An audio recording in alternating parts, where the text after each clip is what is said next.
This example is so shameless, so gratuitous, so overt, it's worth analysing as a case study. The Israeli state has just come out and admitted its genocidal intent, boasted about it even. Well, not for the first time, clearly. As the Israeli-American Associate Professor of Holocaust and Genocide Studies, Genocidal, has put it, it is rare for a state to be so open about its intent. Normally, that's the most difficult element of genocide to prove. South Africa's written case against Israel alleging genocide at the International Court of Justice had several pages of genocidal intent and incitement from Israeli leaders and officials, and that was printed back in December. Alas, it is very out of date by now, with many, many new additions. Nonetheless, with that ICJ case ongoing and with the chief prosecutor of the International Criminal Court issuing requests for arrest warrants against Israeli Prime Minister Benjamin Netanyahu and his Defence Minister Yoav Gallant, alas, though not yet, for genocide, it is crucial to keep documenting evidence of genocidal intent. Which brings me to a tweet issued by the official Twitter account of Israel. That's right, its official Twitter account. Frankly, this Twitter account is just wild. The State of Israel has an official Twitter account, which is simply @Israel, which behaves like an alt-right troll account, appropriately enough, which is used to monster opponents of Israel's genocidal policies, to push propaganda, and so on. Now, this week they published a tweet which read, and I quote, "We need to talk about the elephant in the room." 7th. It is also reported that Gazan civilians held Israeli hostages captive in their homes. The world must condemn this in the strongest terms.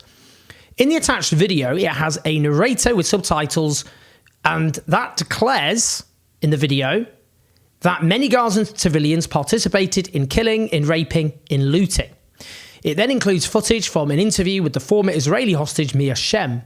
It includes her saying in Hebrew, "There are no innocent civilians there," which it then translates into English for subtitles, so an English audience can understand it. And it includes those subtitles in big, bold letters. You have to ask a very straightforward, very simple question. Why did the State of Israel choose to put this tweet out? When you study English at high school in the UK, a very basic test they ask you to apply to communication is audience, purpose, and format. What I'm trying to say is a high school student can obviously understand what these sorts of tweets intend to do. The audience are those in Western states, the states who arm and support the Israeli state, who facilitated this genocide from day one, who are increasingly disgusted, repulsed by the mass slaughter of civilians, tens of thousands. The purpose is to tell them they shouldn't be disgusted, because actually there are no such things as innocent civilians, that Gaza's civilian population is collectively guilty, that they are murderers and rapists and looters, and therefore they are fair game. You shouldn't cry over them. You shouldn't mourn them. You shouldn't be angry about their slaughter, because they are guilty. They are legitimate military targets. The format, as we go into it, gets even more disturbing. It's a video intended, of course, to stir up emotion, notably in order to override the natural human feeling of empathy. But the Israeli state has put this particular tweet out as an ad.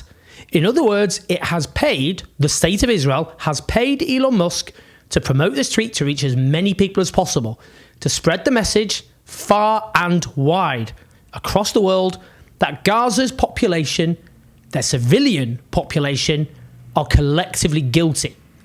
Now, a few things here. When it says many Palestinian civilians took part in the 7th of October attack, that's just a lie. There was evidence of civilians crossing the border and taking part in the attack, absolutely. But even the highest possible estimates would make that the tiniest proportion of Gaza's pre-war population of 2.2 million. Of course, if anyone commits war crimes, whoever they are, they should face justice. War crimes charges are not confined to combatants, to soldiers. They apply to civilians as well. So, for example, for the purposes of international law, Israeli settlers in the West Bank are classified as civilians unless they serve in the so-called Israel Defense Forces. And Israeli settlers have been committing, and are right now committing, blatant war crimes, such as slaughtering Palestinian civilians, including children, for example. Now, in any case, the Israeli state is asking us to impose collective guilt on the Palestinian population as justification for a murderous onslaught which has killed tens of thousands of Palestinians, imposed famine, and wiped much of Gaza off the face of the earth.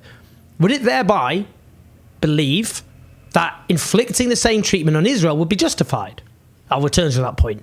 Now, note how all the interviews with hostages that Israel could have selected, of all the quotes from hostages they could have selected, they specifically went in this very short video for, there are no innocent civilians there, which, as I say, they intentionally put in big, bold letters, and they are obviously endorsing that as a state.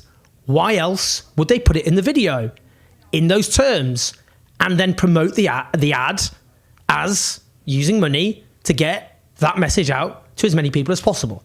This here is just one example, of course, of genocidal mania, which is crucially officially sanctioned and encouraged by the Israeli state. They've already promoted this genocidal mania within Israeli society, and they wish to export it all over the world.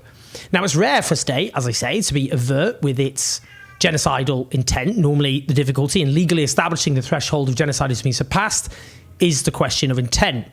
Was the motive genocide? Israeli leaders and officials have engaged in genocidal incitement as well as straightforward expressions of genocidal intent all the way through from the very beginning.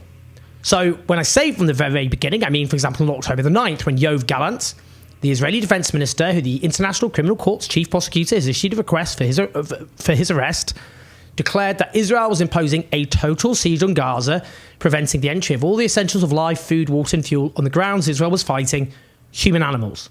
Or Isaac Herzog, the president of Israel, who declared on the 13th of October, it is an entire nation out there that is responsible. It is not true, this rhetoric about civilians not being aware, not involved. It's absolutely not true. They could have risen up. They could have fought against that evil regime which took over Gaza in a coup d'etat. That is straightforward collective guilt, which is a precondition of genocide, making all civilians fair targets. Isaac Herzog is an important example because we can't simply dismiss this phenomenon conveniently as exclusive to what is described as the Israeli right. Isaac Herzog is a veteran Israeli Labour politician. Now, we also know Benjamin Netanyahu, of course, repeatedly indulged in this form of rhetoric. For example, he declared just last month that 80% of Palestinians across the West Bank support the 7th of October attacks. Clearly, again, as the foundations for a collective guilt with all the consequences that entails. Across Israeli society, such genocidal sentiments are encouraged. Aviva Klompas is the former speechwriter the Israel's delegation at the United Nations. She's one of the main influencers in Israel's digital war. In February, a day after 6-year-old Hind Rajab's body was found, along with her relatives, many of them children, after they'd been slaughtered by the Israeli army, who also blew up the ambulance sent to rescue her, murdering 2 paramedics, the day after, Aviva Klompas shared an article dating back from October, that is 4 months earlier. So she suddenly chose to share this article, which was one of the worst attempts at an article I've ever read. I mean, it would flunk any basic tests of credible journalism. She included a link to that article and with quotes, but with her own words. New evidence from October 7th suggests Arab women and children were among the attackers and partook in murdering Israeli civilians. How convenient that this just comes a day after little Hind Rajab's body is found. And there is mass revulsion around the world centering on Israel's mass slaughter of children. And then she suddenly tweets that out. What on earth was the function of this tweet, other than to plant into people's heads that those who are clearly non-combatants, women and children, are actually also guilty and thus fair game? Now, Mohammed Shahada, the brilliant head of communications at the NGO Euromed Human Rights Monitor, who I must recommend you follow, he's an invaluable resource all the way through this, he tweeted the following: Israeli civilians burned a Palestinian baby alive with his parents and then celebrated at our wedding and chanted Ali on the grill. Now, I didn't know about this particular story. There were too many. It's truly disturbing, by the way.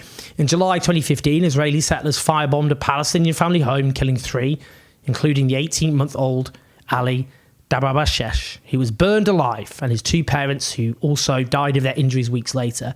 Outside the court, Israeli settlers chanted, "Where's Ali? There's no Ali. Ali is burned on the fire.